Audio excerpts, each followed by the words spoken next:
Hello po mga ka-subscriber, magandang umaga po sa inyong lahat. Nandito naman po tayo sa ating video ngayong araw na ito. Mag-ano lang po tayo po mga ka-subscriber, yung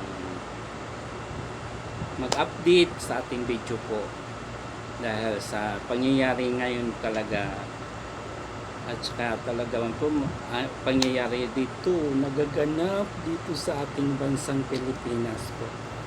Kaya po mga ka-subscriber, pinipilit po talaga nilang maghanap sila, magsaliksik sila lahat ng mga ebidensya para ipararatang nila sa IGK kung tawagin, anti-group crime kill, ganun ba yun ang ibig sabihin noon po mga ka-subscriber, para ikuha nila doon sa ICC, i-sumiti na bilang ebidensya po mga ka-subscriber.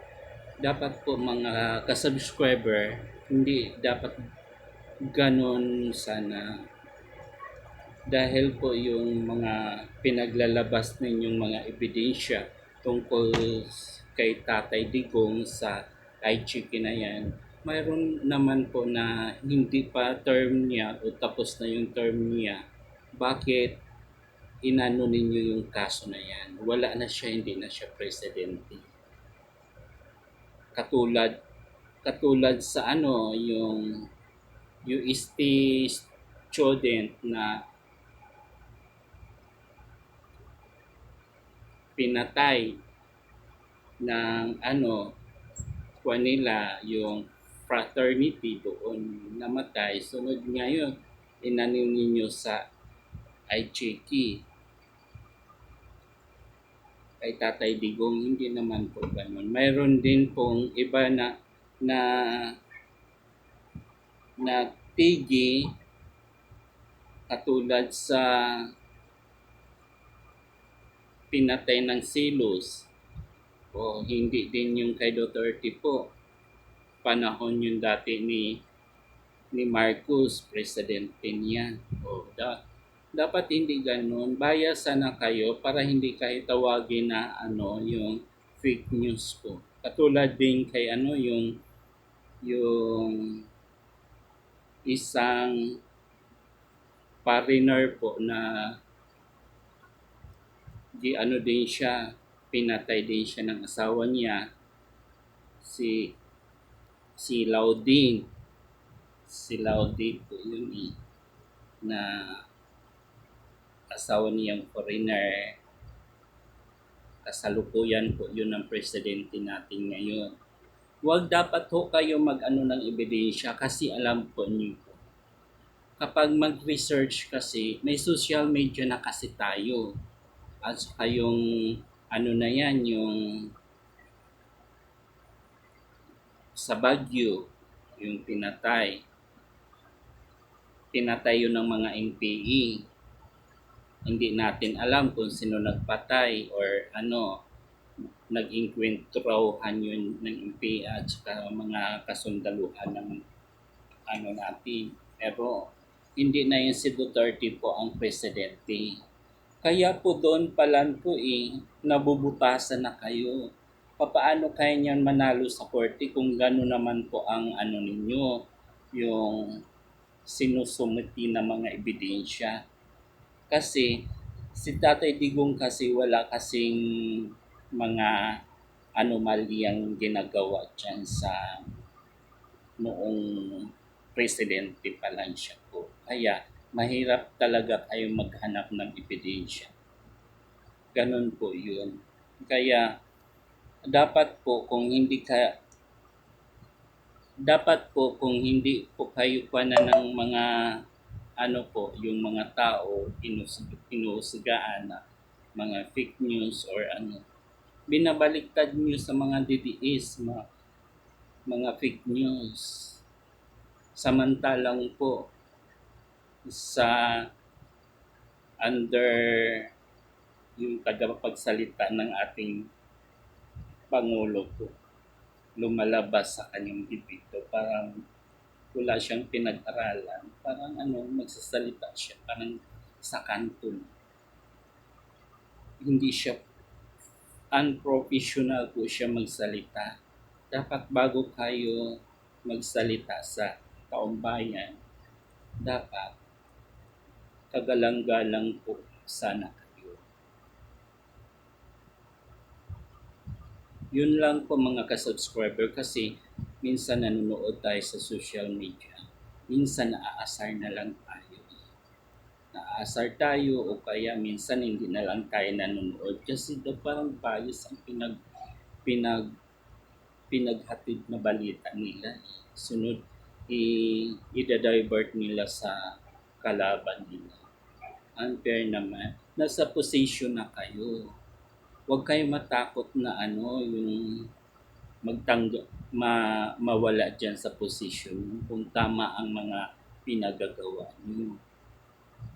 Kasi kung tama naman pinagagawa niyo po dyan sa Malacanang na yun, wag na kayo magalit kung ano pa ang mga sasabihin ng mga vlogger, mga sa social media. Kasi nagdepende lang po yan, nagre-reaction lang po yan sila sa mga nakikita nila sa social media.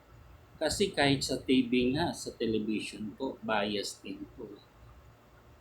O yung ang both side lang po ang pinaka dinidiin yung masama ang mga Duterte.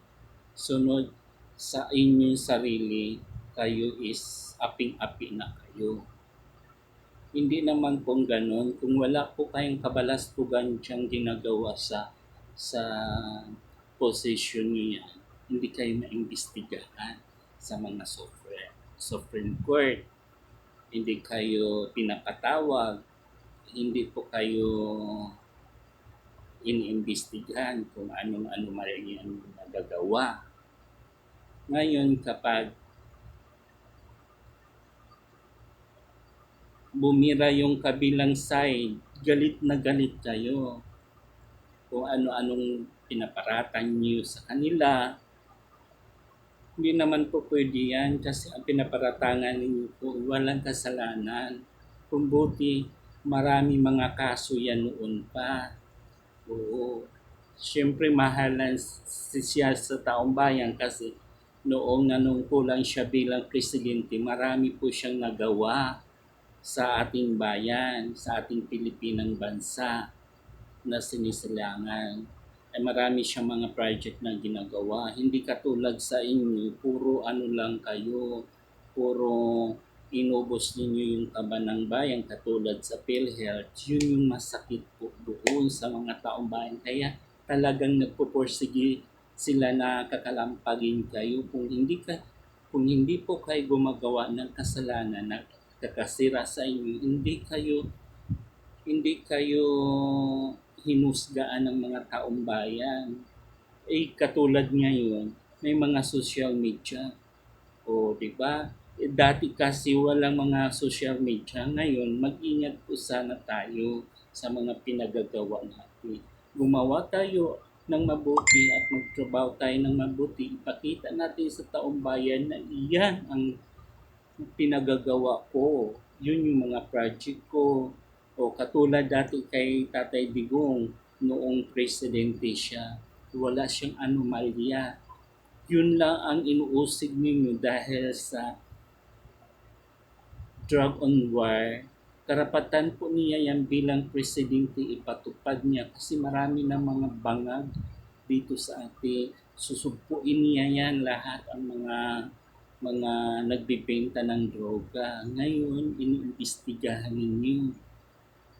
Kaya para i-divert ninyo yung mga kasalanan nyo, lahat ng kasalanan pinapatong ninyo kay Duterte. Huwag kayo ganyan kasi ang mga tao hindi mga bobo.